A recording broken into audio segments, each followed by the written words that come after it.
जय गुरु जी। शुक्राना गुरु जी। हर पल हर सांस का शुक्राना गुरु जी। जय गुरु जी महाराज।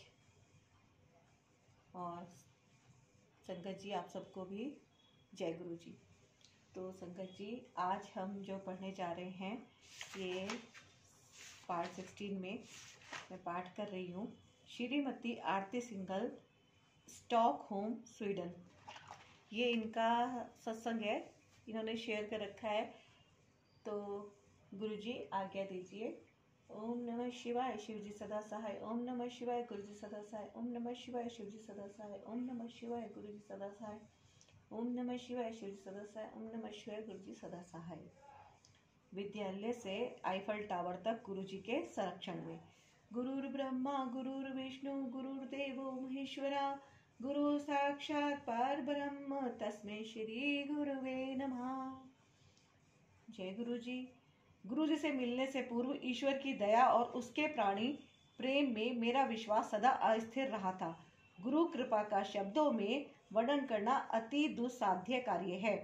जिस भांति परमात्मा प्रार्थनाओं का फल देते हैं, उसी प्रकार गुरु जी के सत्संगों में वक्ता और श्रोता दोनों को वरदान और असीम आनंद प्राप्त होता है।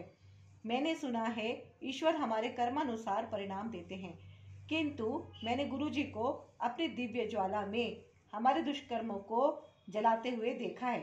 फलस्वरूप हम उस जीवन से उभर सके हैं जो उनके कोमल चरण स्पर्श कर कृतज्ञ हुए बिना जीना पड़ता। गुरु जी के प्रथम दर्शन के समय मैं 11वीं कक्षा में पढ़ती थी। यद्यपि मेरा जन्म पंजाब में हुआ, उस समय हम नोएडा में रहते थे और मुझे पंजाबी भाषा का ज्ञान बिल्कुल नहीं था। अतः मुझे शब्द या गुरु जी का कथन बिल्कुल समझ नहीं आते थे। निसंदेह प्रथम दर्शन पर मुझे कितना अच्छा प्रतीत हुआ, यह वर्णन करना बहुत कठिन है।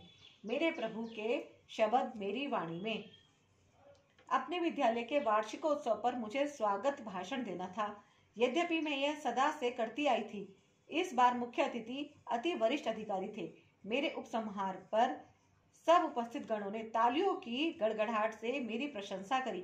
मंच से उतरते ही सबने मेरी सराहना करी और बधाई के पुल बांध लिए। शिक्षकों और सहपाठियों ने अचरज भरे चेहरों से मुझे बताया कि भाषण देते हुए मुझ में परिवर्तन स्पष्ट झलक रहा था। उससे भी अधिक अचंभा तब हुआ जब मुख्य अतिथि का भाषण मेरे कहे हुए पर आधारित था। अंत में उन्होंने मेरे उपसंहार को महत्व देकर उससे ही अपना भाषण समाप्त किया।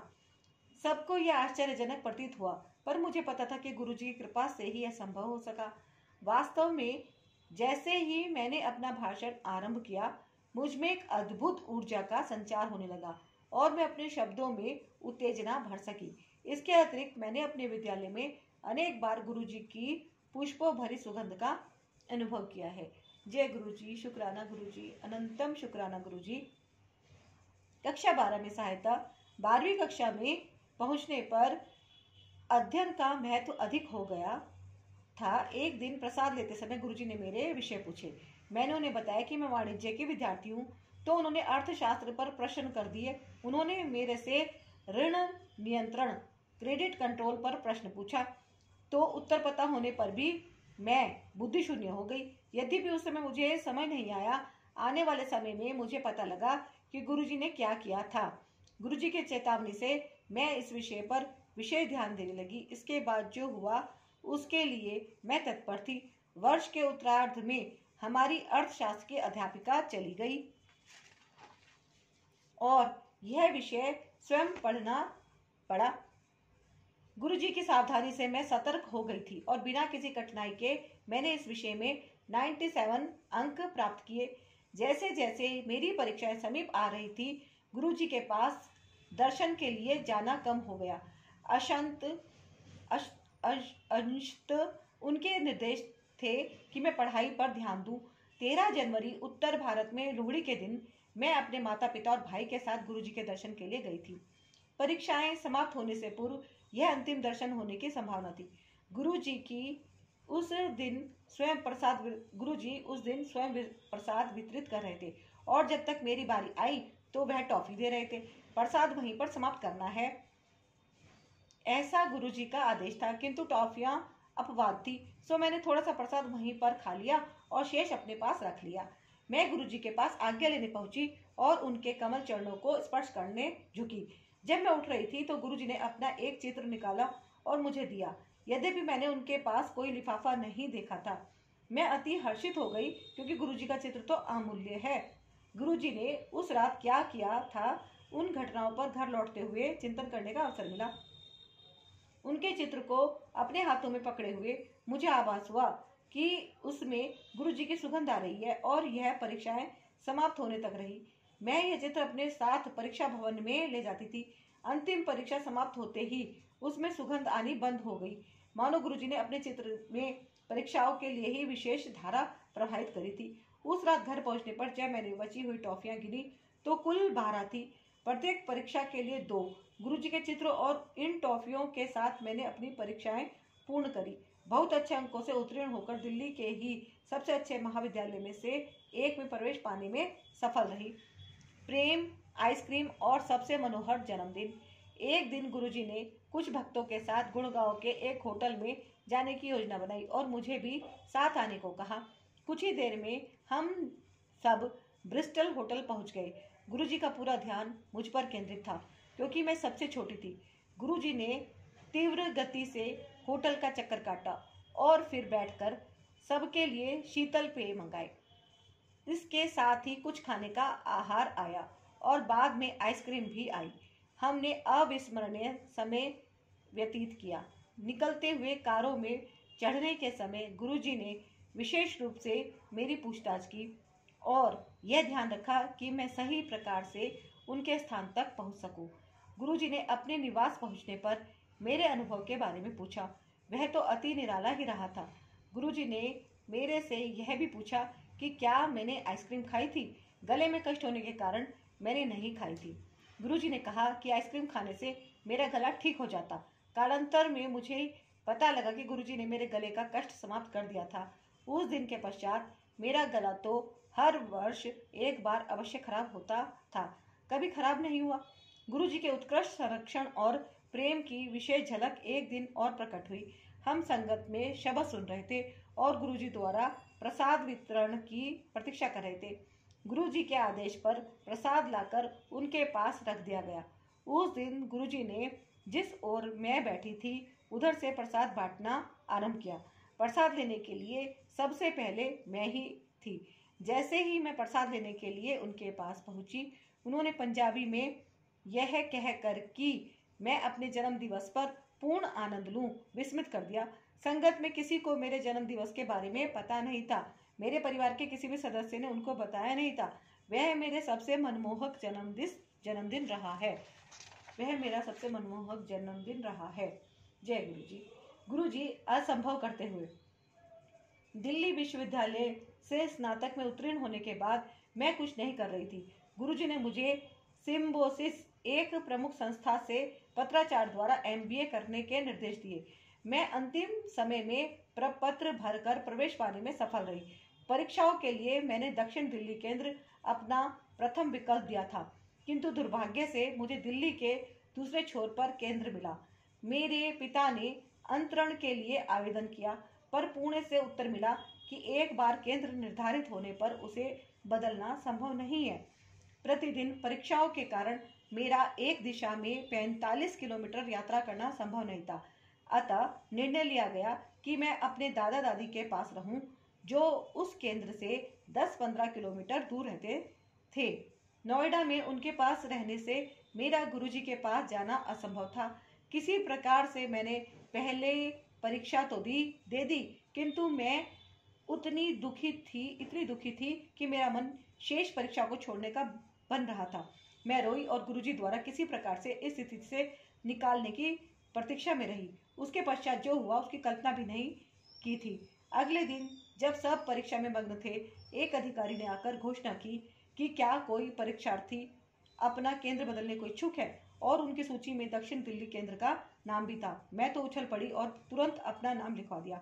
परीक्षा के अंत में उस अधिकारी के पास जाने पर उसने बताया कि अधिक परीक्षार्थियों के कारण इस केंद्र पर स्थान की कमी थी और मेरा आवेदन स्वीकार हो गया था। अब मैं परीक्षाएं होते हुए भी गुरुजी के दर्शन कर सकती थी। गुरुजी के अन्यथा और कौन ऐसा कर सकता था। गुरुजी की शक्तियों को समझ पाना हमारी बुद्धि के वश की बात नहीं है। उनके कार्य तो तर्क को भी मात देते हैं। एक बार गुरुजी की संगत में भूकंप आ गया। पहले तो सब बैठे रहे, पर जब हम कुछ देर तक आता रहा तो कुछ हलचल आरंभ हो गई। वह देखकर अटल बैठे गुरुजी ने अपने मोड़ कर रखे हुए दोनों पैर पृथ्वी पर रख दिए। कंपन तुरंत बंद हो गई। एक दिन गुरुजी कुछ अनुयायियों के साथ, जिनमें मैं भी थी, बड़े मंदिर गए थे। मुख्य द्वार पर निर्माण कार्य प्रगति पर था और सुविधा के लिए ईंटों पर एक लकड़ी का फट्टा रख दिया गया था। हमने फट्टे पर चलकर प्रवेश किया, किंतु गुरुजी ने गीले सीमेंट पर चलकर प्रवेश किया। हम यह देखकर अति अचंभित हुए कि उनके चलने के कोई चिन्ह शेष नहीं थे, किंतु अब हमने उसी स्थान पर बहुत हल्के से उंगली लगाई तो उसके भी निशान बन रहे थे। जय गुरुजी, शुक्राना गुरुजी। 15 दिन में विवाह। एक बार गुरुजी की शरण में आने पर वह हमारी सब चिंताओं और कष्टों का निवारण करते हैं। क्योंकि हमारा ज्ञान हमारे अनुभवों और वर्तमान परिस्थितियों तक ही सीमित है, हमें स्वयं आवश्यकताओं को समझने की सामर्थ्य भी सीमित है। इसके विपरीत गुरुजी को उनका पूरा ध्यान है और उसके लिए वह प्रावधान भी कर देते हैं। गुरुजी ने मेरे विवाह का भी प्रबंध किया हुआ था और मेरी माँ को 6 वर्ष पूर्व ही बता दिया था कि यह घटना कब घटेगी, पर उसकी गति सबके लिए अति तीव्र थी। अप्रैल के आरंभ में गुरुजी ने मेरे पिता से पूछा, क्या किसी प्रस्ताव पर विचार हो रहा है? मेरे पिता ने उत्तर दिया कि एक प्रस्ताव आया अवश्य है, किंतु उस पर गंभीरता से विचार नहीं हुआ, क्योंकि अभी मेरे विवाह के बारे में सोचा नहीं जा रहा। गुरुजी ने कहा कि उस पर विचार किया जाए। मेरे पिता ने जब इस बारे में परिवार में चर्चा करी, मेरे होने वाले वर स्वीडन में रहते थे और 16 अप्रैल को 1 मास के लिए भारत आ रहे थे। यह निश्चित हुआ कि दोनों परिवार 17 अप्रैल को मिलेंगे। उस दिन जब हमारी पहली भेंट हुई तो कुछ ही देर में पूरा वातावरण उल्लासित हो गया। सब व्यवस्थाएं उसी समय तय हो गई और थोड़ी ही देर में हमारे बीच अंगूठी का आदान प्रदान भी हो गया। एकाध दिन में विवाह की तिथि भी निश्चित हो गई। उसी मास की 30 तारीख विवाह के सब प्रबंध अति तत्परता से किए गए और निश्चित तिथि को मेरा पाणी ग्रहण भी हो गया। यद्यपि गुरुजी विवाह में उपस्थित नहीं थे, किंतु उनकी भावना सबसे दृष्टिगोचर थी। सबने विवाह स्थल में सजावट, वातावरण, भोजन आदि व्यवस्थाओं की भूरी भूरी प्रशंसा करी। हर व्यवस्था में गुरुजी की कृपा ही झलक रही थी। जय गुरुजी, शुक्राना गुरुजी। गुरुजी के साथ आईफल टावर पर मेरे पति की मई के मध्य में वापस लौटने की योजना थी, क्योंकि उन्हें उतना ही अवकाश मिला था। 15 दिन में मेरे लिए पार पत्र और वीजा दोनों मिलना नितांत कठिन था। यथाशीघ्र स्वीडन के दूतावास को आवेदन किया गया, परंतु उन्होंने बताया कि सब आवेदन स्वीकृत के लिए स्वीडन भेजे जाते हैं और उसके पश्चात वहां से वीजा दिया जाता है। अतः मेरे पति सुशील को अकेले ही स्वीडन लौटना पड़ा। उनके लिए अपनी यात्रा और स्थगित करना संभव नहीं था। प्रतीक्षा में 1 मास व्यतीत हो गया। स्वीडन में उन्होंने भी दूतावास में शीघ्रता करने के लिए निवेदन किया। जून के आरंभ में ऐसा लगा कि वीजा 1 सप्ताह में मिल जाएगा। मेरी यात्रा के टिकट 16 जून के लिए ले लिए गए और उल्टी गिनती प्रारंभ हो गई। 16 जून को दूतावास जाने पर ऐसा लग रहा था कि हमारा वहां जाना निरर्थक रहा। वहां पर बताया कि अभी भी उत्तर की प्रतीक्षा है। मैं निराश हो गई, क्योंकि इसका अर्थ था 1 सप्ताह का विलंब। मैंने यह सूचना अपने पिता को दी और कुछ देर में पुनः प्रयास किया। वहां के अधिकारी ने जब मुझे मेरा वीजा दिया तो अति अचंभा हुआ। अति प्रसन्न होकर मैंने यह सूचना अपने पिता को दी। आश्चर्य की बात थी कि उन्हें कोई अचरज नहीं हुआ। बाद में मेरे पिताजी ने मुझे बताया कि गुरुजी ने मेरी सूचना आने से 15-20 मिनट पहले ही उन्हें वीजा मिलने की बात से अवगत करा दिया था। मैं समझ गई कि उस दिन गुरुजी के हस्तक्षेप के बिना वीजा मिलना असंभव था। गुरुजी वास्तव में असीमित प्रेम के स्रोत हैं और उनमें विलक्षण प्रतिभाएं हैं। उन्हें कोई भौतिक अवरोध रोक नहीं सकते। वह त्रिकालदर्शी हैं और अपने अनुयायियों की पुकार पर सब सीमाएं पार कर सकते हैं। स्वीडन से 1 सप्ताहांत हमने पेरिस में बिताने का निर्णय लिया। वहां पर जब मैं आईफल टावर की पहली मंजिल पर थी, मुझे अचानक गुरुजी की सुगंध का आभास हुआ। फोन पर मेरे पिता के साथ हुई अगली वार्ता में उन्होंने बताया कि गुरुजी मेरे बारे में पूछ रहे थे।